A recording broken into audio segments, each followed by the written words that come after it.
Let's see where we are at in the.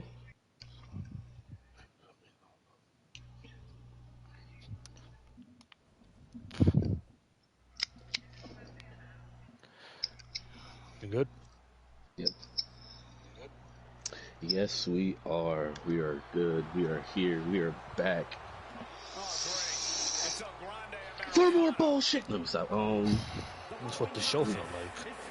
This is SUMMERSLAM. Ladies and gentlemen, welcome back to the wrestling trenches.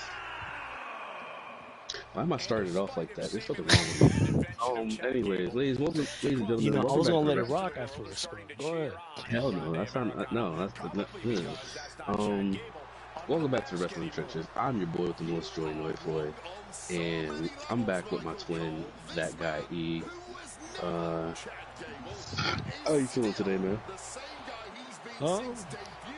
I'm alright. You know, I feel like I'll be a little better if if Raw tonight was better. Well, Raw yesterday was better. Nah, I felt that. I was like I told you, like I keep telling you. I told you off podcast. I've been watching Jobless Reincarnation the entire time I was watching Raw today.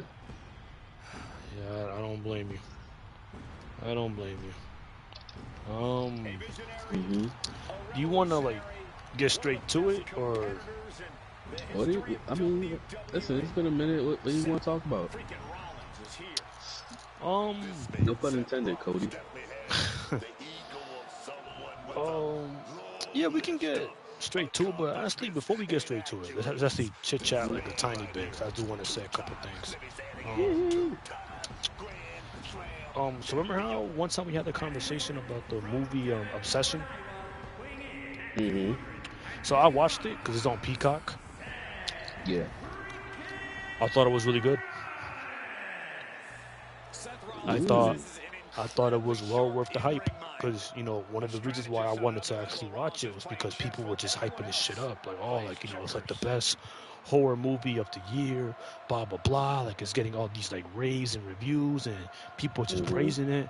I'm like, you know what, since everybody's like, gaslighted this movie so much, let me give it a shot. Let me check it out. Because mind you, I'm not the biggest horror person. Like, I like horror movies, but like I watch them like once in a blue moon.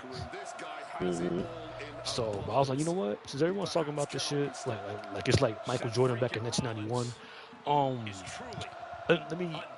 Let me give it a shot. So I was trying to watch it on YouTube, but it was like mad expensive to like rent it and shit. It was like $25. That's half of 50. No. Yeah, I was gonna say it's half 50. No. So they announced that it was gonna be on Peacock starting July 19th, which was not last Friday, but the Friday before that, I believe. So I was like, I bet, like, it's on Peacock. I'm gonna check it out. So, I eventually saw it sometime last week. Well, no, not last week. What's today? Today is technically Tuesday morning.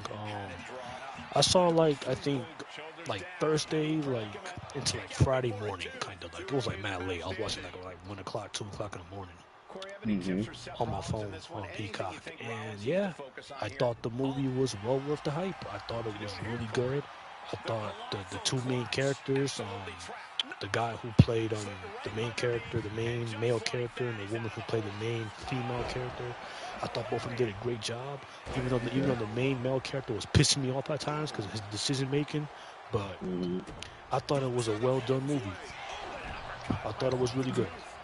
For the people who hasn't checked it out, if you guys got Peacock, check it out while you can, because it's good. I liked it. I enjoyed it. I was gonna say, because I know my wife still wants to. My wife want to see it. I keep telling her I don't want to, but I'm kind of tempted. Not just because you said it, but a lot of people keep telling me, keep saying, like you said, a lot of people keep hyping it up, and I'm kind of just like, right, exactly. Like eventually, like it starts to pique your interest. Yeah, I'm like, all right, at this point, I might as well. Yeah, so I mean, you got Peacock, twin? No, not that moment, but at some point, I probably will stumble upon getting it and looking to see the movie. Yeah, Aside from thought it was really good. that's what's up. I like the fact you enjoyed it. That's good. That's what's up.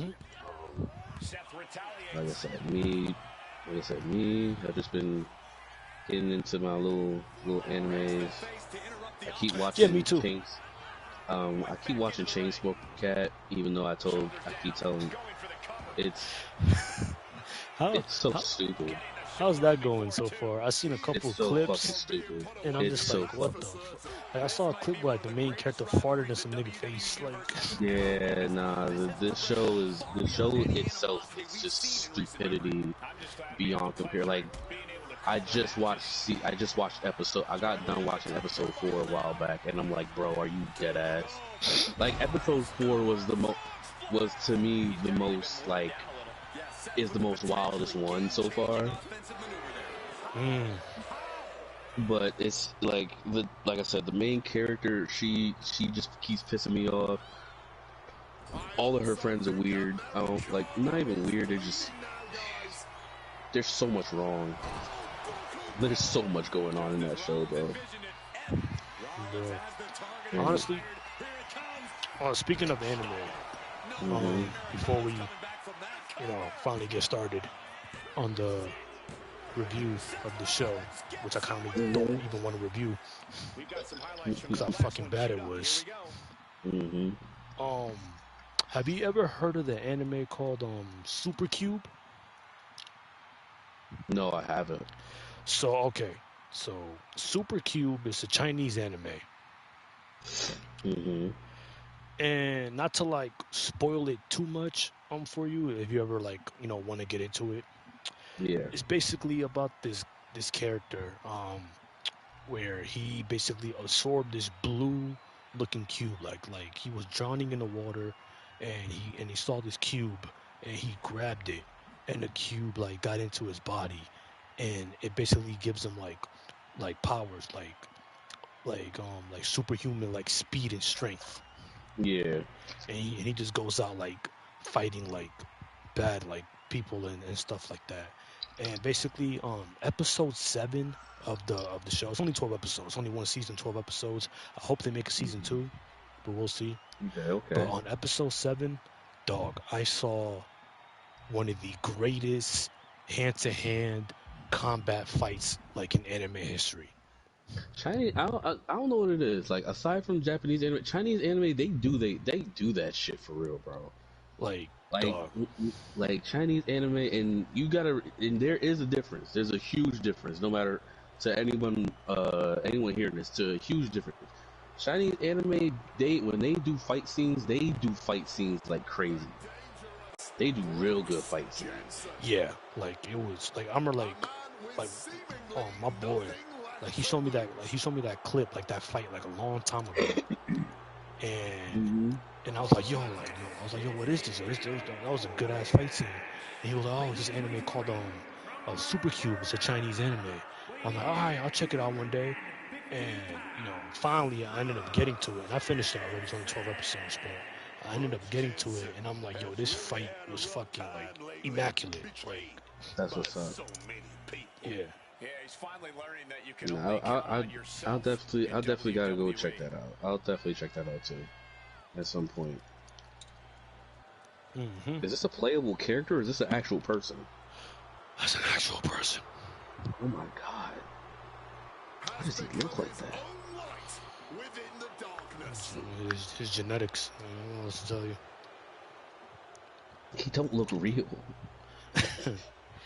But with all that being said, ladies and gentlemen, let's get on to this show.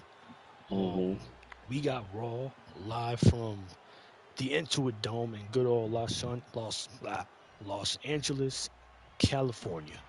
The City of Angels. The City of Angels. The final Raw before SummerSlam. Now, I'm gonna be quite honest, as I normally am.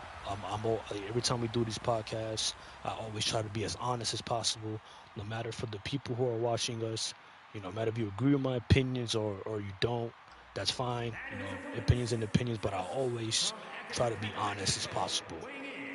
And right now, I'm gonna be honest. This show was fucking ass. This show was horrendous. Like when Twin said earlier that he was watching Mushoku Tensei while watching Raw, I don't fucking blame this man for watching Mushoku Tensei while watching Raw. Like, if it was up to me, bro, I would have thrown some fucking One Piece. But like, no, I had to pay attention to this fucking shitty ass show so I could do this podcast with my guy Twin right here. And this show was a waste of fucking time. As you guys see in the title, once again, there is no excitement for fucking SummerSlam, which is in 5 fucking days. And I hear you say I'm not happy. What there is to be happy about, Twin? Twin's not happy. I'm just letting people know Twin's not happy. That's all I'm saying. What there is to be happy about, bro? This show was garbage. Javon Evans got a dub against Rusev. You know, we got bro. Bro, we're gonna get to it later, but I just wanna mention this real quick. Raquel got a dub. That segment with Danhausen and Joe Hendry, I almost pop a fucking blood vessel in my eye watching that shit. I actually like that segment. You did? Yeah, I found it entertaining. Bro, I almost went blind, and I wear glasses. I am blind. Bro, that was one of the worst segments I've seen, like, in a very long time. Like, I don't know which one was worse, like that or the fucking Jalen Brunson Roman Reigns Shift of Silence main event, which I want to fucking erase from my memory, but I can't right now. Bruh. This show was utter trash. For the people who missed Monday Night Raw last night, you didn't miss a damn thing. We had 3 weeks of the SummerSlam build, which has been 3 weeks of basura. This, bro, I've been watching wrestling, and WWE specifically, for like 20 years now. 20 years. I've never seen a build-up to SummerSlam beat his ass.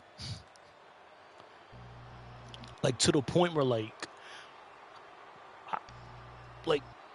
I barely even want to watch the show this coming weekend. Like, yes, there's some matches that I'm interested in. But, bro, they, like, Triple H and WWE, they put the bare minimum effort to give us an exciting build towards SummerSlam. They did nothing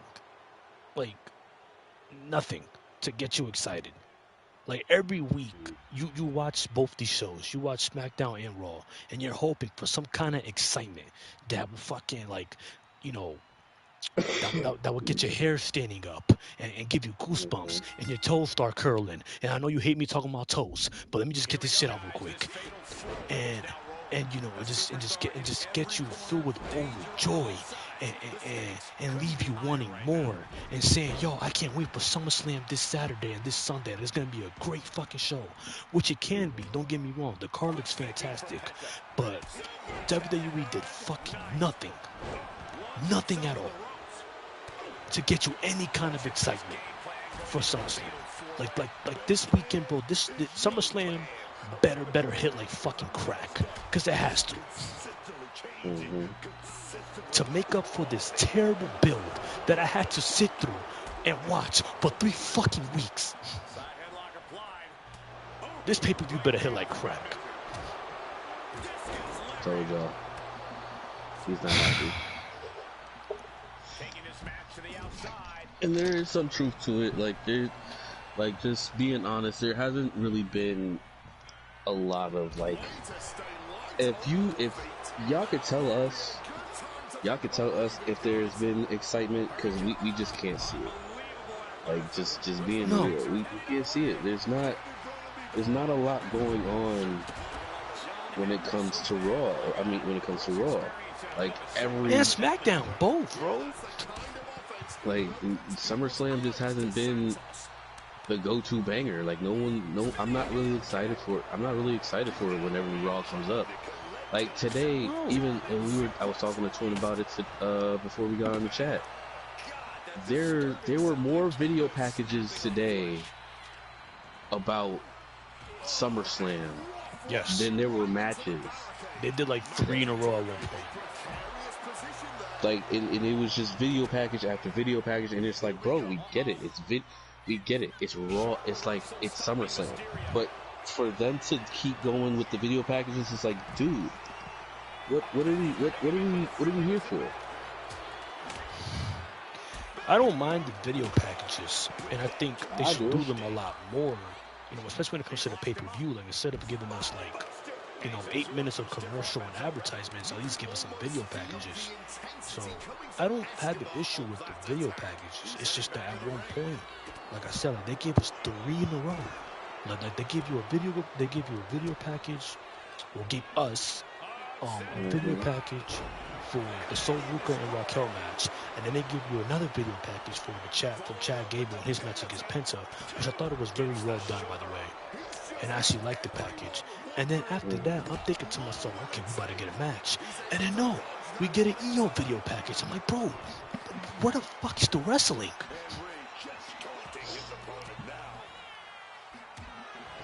Like, where the fuck is the wrestling? Beyond the rainbow. Like, I don't know. Like, to me, it just seemed like they were more worried about making videos for today than video packages than actually giving us like a show. It wasn't doing what it was supposed to do. No. Like two Raws in a row. Like, not even 2 Raws, just every Raw, pretty much, on this build up to SummerSlam, just gave you nothing worth of excitement. Like, mind you, like, this was the final Raw before SummerSlam, and this Friday is the final SmackDown before SummerSlam.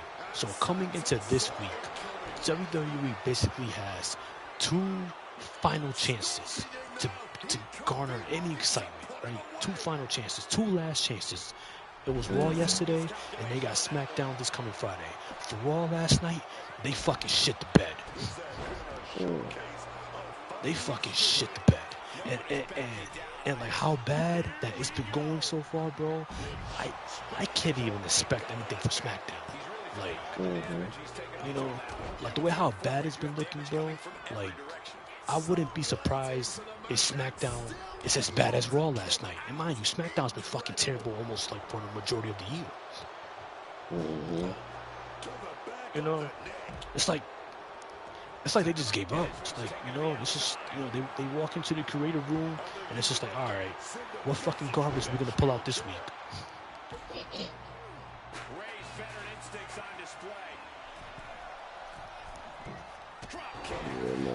That's what it feels like. It's like they're not even trying anymore. Not even trying anymore to give us like anything worth like talking about or like any excitement. They're not even trying anymore. And you would think they would, because they charge you a fucking car loan to attend these shows, and they charge you $32 a month for ESPN to watch these fucking premium live events that after you finish watching it, they don't feel fucking premium at all. And it feels like you didn't get your fucking money's worth. Really, like you said, there's so much going on. I said there's so much going on. There's so much garbage. It's fucking ridiculous, bro. It's like...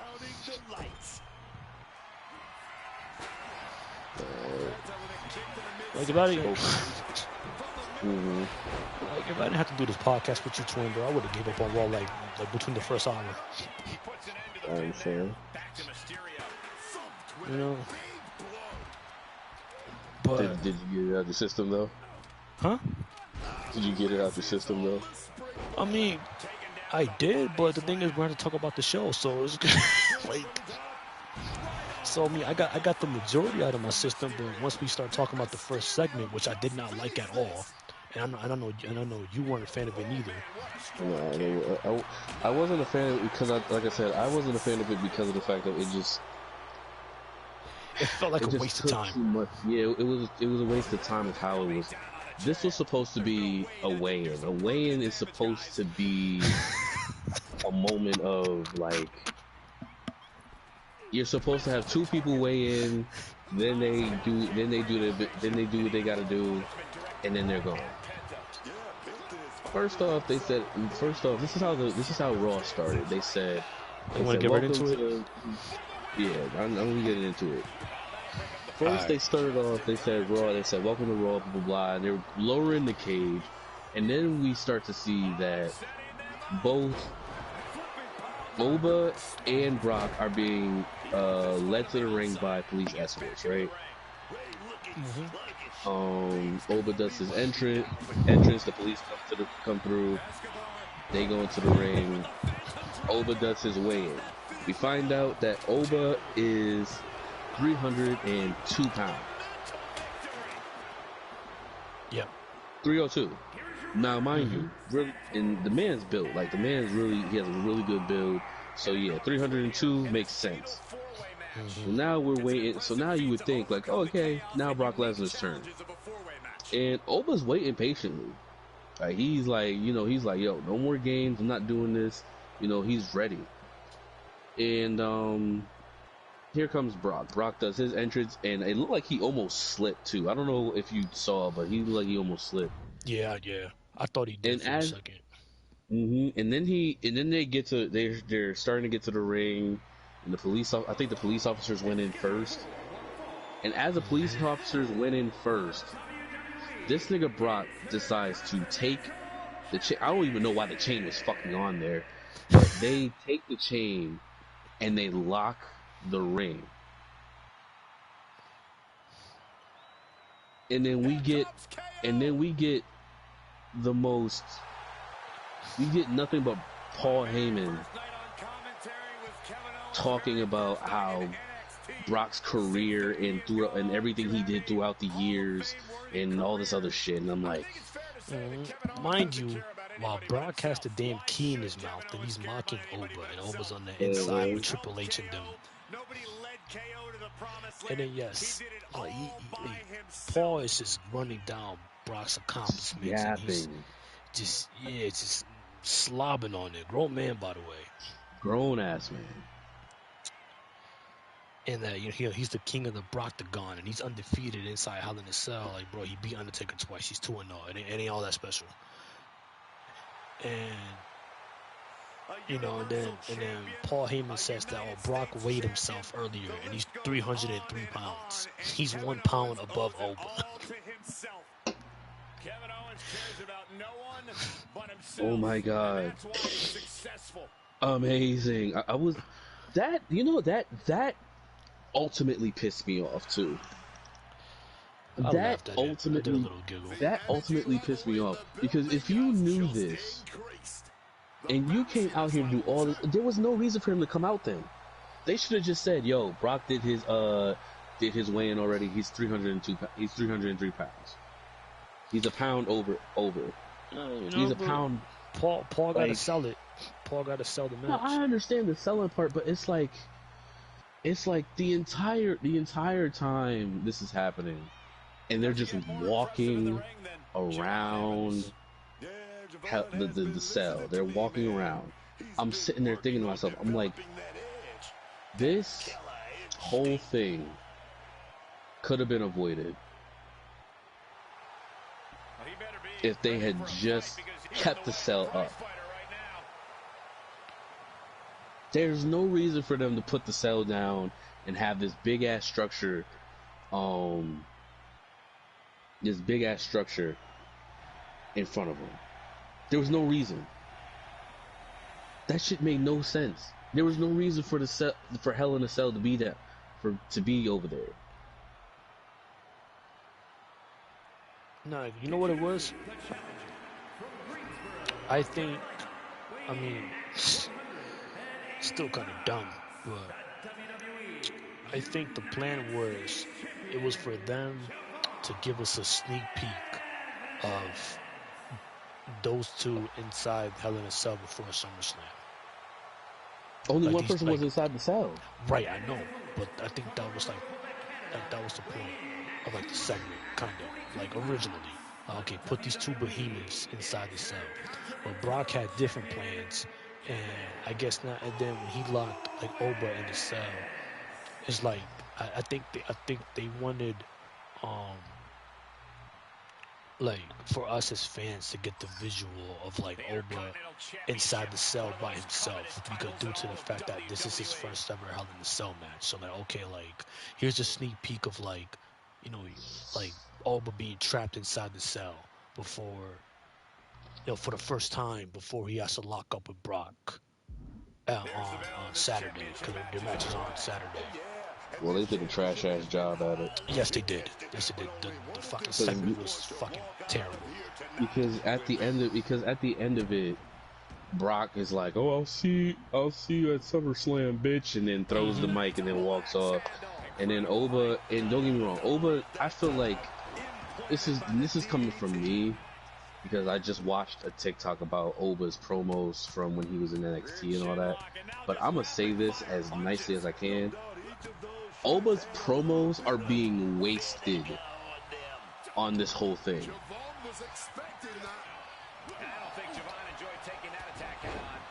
You know what the problem is? Like hold on. Because go ahead. But I got an opinion on that too. Because the thing is like it's one thing. It's one freaking thing for you to have like, oh, it's against Brock Lesnar, and Brock Lesnar is, he's the guy that everybody wants to beat, and you gotta come, when you come at him, you gotta come correct. Oba has been doing the best work he can do in NXT, and then when he came here, he's doing really well. For you to sit here and for him to keep going promo for promo with Paul Heyman instead of Brock Lesnar, that gets on my nerves. Like, we all know Brock is basically out the door.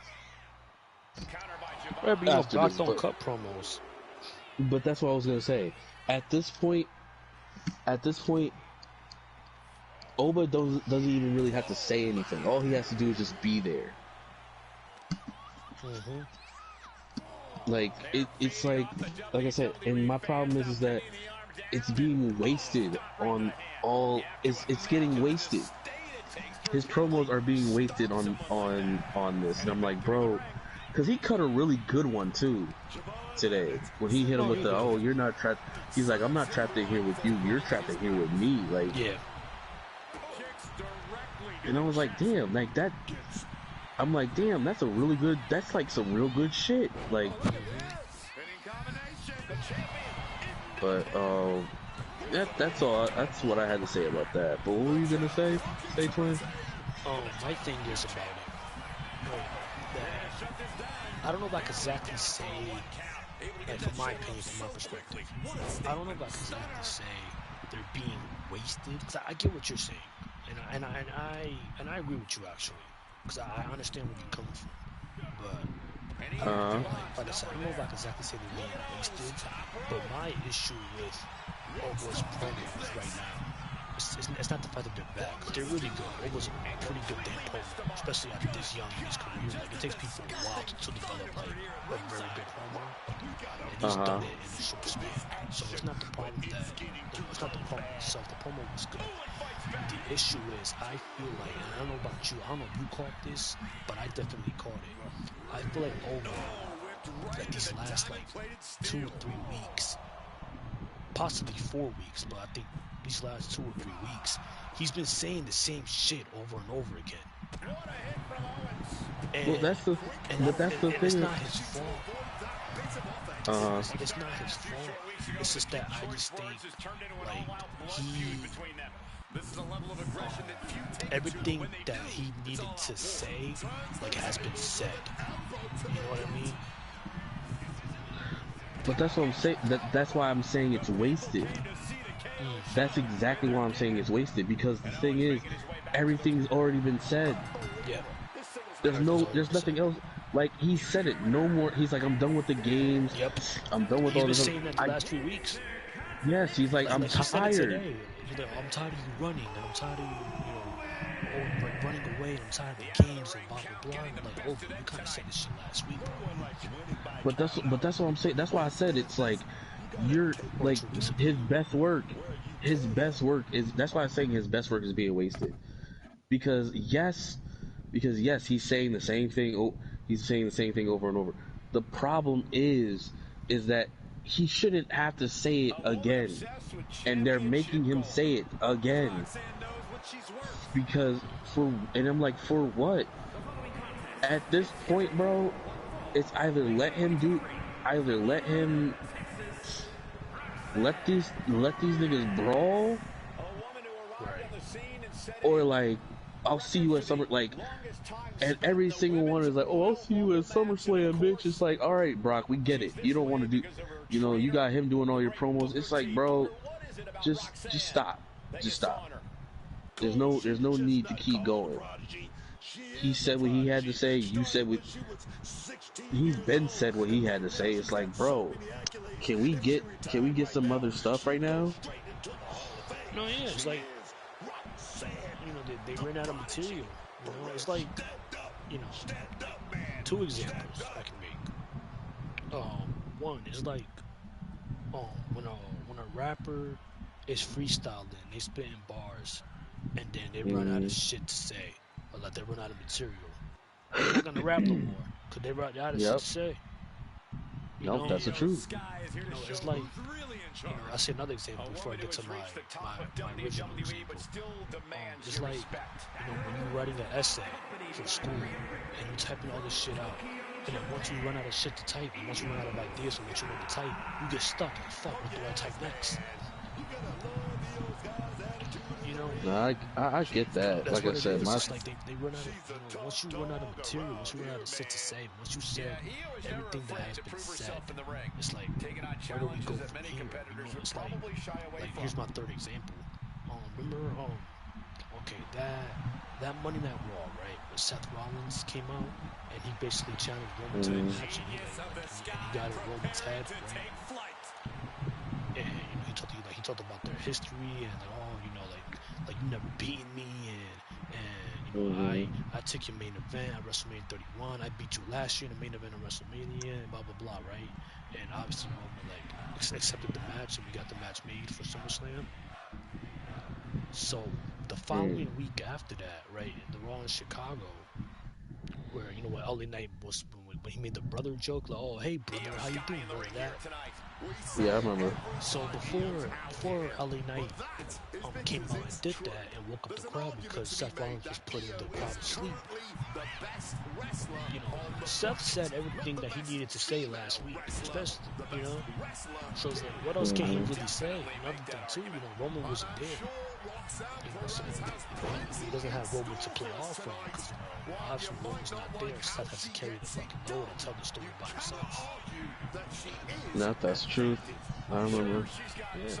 It's like, once you run out of shit to say, there's nothing else you can say. And like, Oprah's basically run out of shit to say. Like, just honestly, like, I agree with you. Just get to the fucking match. Just fight. Get to the match and see what happens. Yeah, no, that's honest to God true. But after that, after that segment, he gives the finger. Yeah, he gives the finger. Like, him and Brock are like next to the cage and banging on the cage, and I don't know how they didn't bleep this out, but it's just these two giving each other the finger and giving each other the middle finger, and then Brock walks away as he was doing before, and Oba just shows the police what real police brutality looks like as he beats their ass. He almost drops one. He caught the guy, and then still gave him a fall from grace. Like, it was just like, and he tears up everything in the cage. Only two people he didn't touch was Adam Pearce and Triple H, which I think Triple H was getting flashbacks of the last Hell in the Cell he was in, but that's another story for another day. But bro, I hated that shit, bro, because it looked like I told you before we started the stream, it's like he did the same thing 2 weeks ago. Remember that Raw 2 weeks ago? I think they were in Dallas, where Brock and Paul came out with the cops and all. Like Paul got the restraining order and Hogan beat up the cops anyway. Yeah, but they weren't even real cops. And they weren't even real cops. Exactly. It's the same thing here. He just beat up a bunch of fake cops. But only this time he did it inside Hell in a Cell. There's so many things could have been done. So many things. This shit just felt like a waste of time. But after that we get a match. I'm not gonna lie. I will say this as nice as possible. I completely forgot this match was even happening. Well, before that, we missed two things. What's that? Well, one, let me actually say this. Let me just put a little icing on the cake here on this whole Brock shit.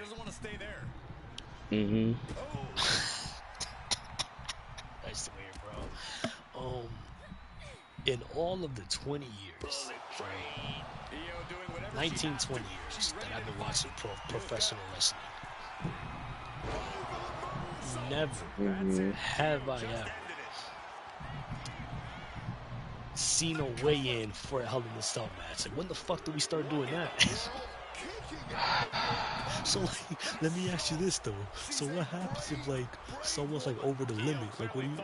Like, what if the limit's like, oh, if you're over 230, you can't compete. Get the fuck out of here. Like, we need to have this match.